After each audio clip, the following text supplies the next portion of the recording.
Меня зовут Isaak Budovski, и это моя история.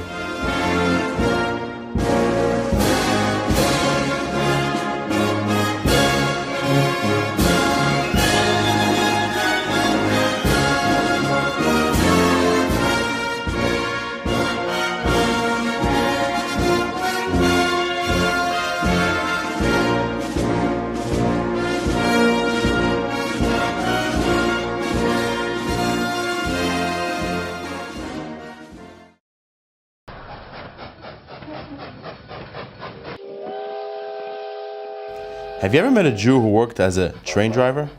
Probably not, but I was lucky. I met one. His name was Isaak Budovski, a 90-year-old man with very young eyes. He looked strong and had a very good memory. Here's what he told me. In June 1941, a massive German army crossed the Soviet border.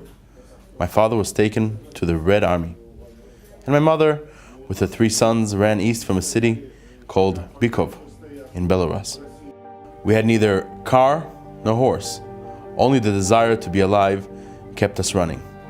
We ran all the way to the city of Bryansk in Russia. From there, we took a cargo train to a small town called Sorochinsk, near the Ural Mountains. Our journey from Belarus up to the Ural was accompanied by bombs falling from German planes, by illness and starvation. Then came 3 hungry years of hard labor, sleepless nights, and fear for my father and older brother who were at the front. When the Red Army liberated Belarus in 1944, my mother, my youngest brother, and I returned to Belarus and settled in Mogilov, a big regional city. The bloody war took the life of my older brother, Lyonya, who volunteered at the age of 17 and died a heroic soldier on the battlefield. And that wasn't enough. The war left my father the commander of a battalion without a right hand. Damn the war. Isaak sighed heavily, rubbed his bald head and offered me a cup of tea. Or maybe we'll have a bissel of vodka, he suggested. I politely refused again, but Isaak persisted. I don't agree, my friend. At the front, vodka helped the people to forget, at least for a moment, about the hell that was burning all around. If you want, I'll tell you how vodka saved my life. It happened when we stayed in Sorochinsk. It was a very cold winter night. I was walking from work and suddenly stopped. I couldn't feel my hands or feet. I couldn't take another step. And it felt like I had stopped breathing. An old man, our neighbor, pulled me into his house and poured me half a glass of vodka and forced me to drink. Can you imagine a half glass of vodka for a teenager who had never even smelt that fiery drink? But I drank it and the vodka warmed me up. The old man exhaled slowly and went on. I started working at 15. In the beginning, I greased the rotating parts of the machines at a big factory. And after a year, I became an assistant to the diesel's machinist.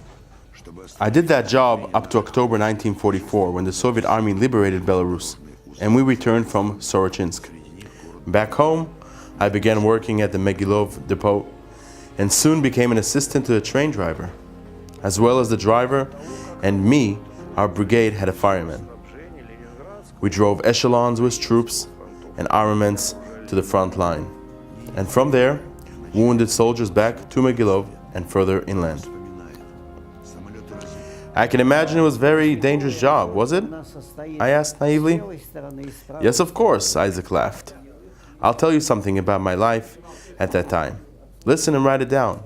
Maybe it will be interesting to my grandchildren and great-grandchildren. He drank a glass of water and cleared his throat as if he was about to start singing. Then he continued. Once we drove a heavy echelon loaded with tanks to the front line. That time we had 2 locomotives joined with a coupling. The trouble began at night when we were not far from the traffic light near the station. All of a sudden we lost the coupling. It happened as we were moving uphill. The first locomotive continued to move uphill towards the station, and the second one, with all the carriages, slowly rolled downhill. Dispatcher saw the first locomotive and, thinking that everyone was all right, gave permission for the upcoming echelon to start moving. The situation became critical. The train, coming from the opposite direction, could have reached us in a matter of seconds. I lit a torch and jumped from the locomotive. Standing on the rails, I began waving the burning torches. The switchman noticed the flame from my torch and stopped the coming train, which was continued to move very slowly. Isaak wiped his damp forehead before continuing on with the story. Even now, more than 70 years later, it's scary to think about that night. And now, listen to another story. Once, on the way to the front, the cage of the locomotive fell down. To stop the train and fix the problem meant being late with the armament for the army. We couldn't do it. The decision came very quickly. Because I was the smallest and almost weightless, I was chosen to fix the problem while the locomotive was in motion. I climbed into the furnace and lifted the heavy cage till everything was fixed. As a result, the important cargo was delivered in time. Isaak closed his eyes, indicating it was time for a break. Then he stood up and walked over to the window, motioning me to join him. On the 17th floor of his building, we seemed to be deep inside the clouds. Isaak stood up and made a few slow loops around the table. And how many times, being very tired, did I fall asleep standing beside the locomotive side window, standing there like a horse. One time, our dead, tired driver fell asleep and nearly crashed the train running through the red light. Maybe a miracle happened at that moment. The driver woke up just before the traffic light and put the brakes on. From the sharp stop, a few train carriages got separated. Luckily, nobody from our brigade or the guards was wounded. My young-eyed friend seemed to grow very tired. His wife, Eva, who had been sitting beside him, noticed it straight away. After 70 long years of marriage, she knew her husband better than herself. They coexisted like one very well-greased mechanism. Isaak, have a rest. We're not in a hurry, Eva suggested. Listen, darling, I have almost finished, Isaak replied and continued. One afternoon at the beginning of May 1945, I returned from work to our miserable dwelling at Lenin's house. Why it was called Lenin's house, nobody knew. So I entered our spare room, which was a luxury in that time, exhausted from 2 sleepless nights on the train, and fell asleep in a moment. But my dream didn't last long. In the street, people were shooting and shots were fired. I looked out the window. The streets were filled with people and everybody shouting, "Victory! Victory!" The war in Europe was over.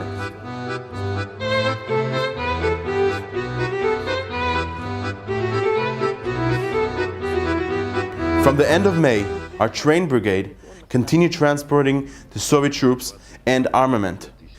Only now it was from the west to the east. Ahead loomed the war with Japan. In 1947, I became a train driver and headed the train brigade. No bombs dropping from the sky, no guards. We drove trains loaded with peaceful cargo. A couple of years later, I became an engineer, but my job, as before, continued to be in railway transport. In 1992, I, with my wife, migrated to Australia, where my youngest son, Vladimir, already lived.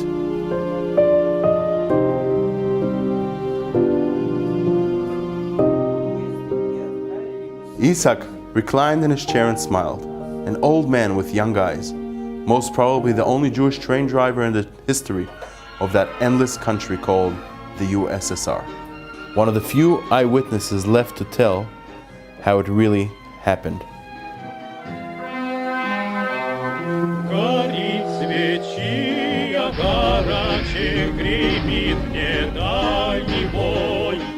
Налей, дружок, по чарочке по нашей фронтовой. Налей, дружок, по чарочке по нашей фронтовой.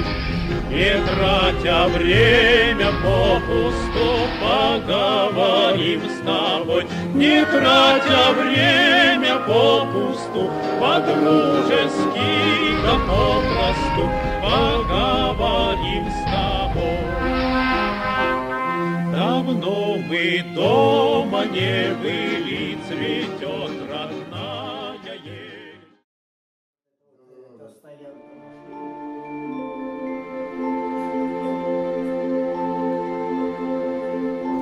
I want to believe that my lost youth served its purpose. Now, my family, my boys, can enjoy freedom and peace.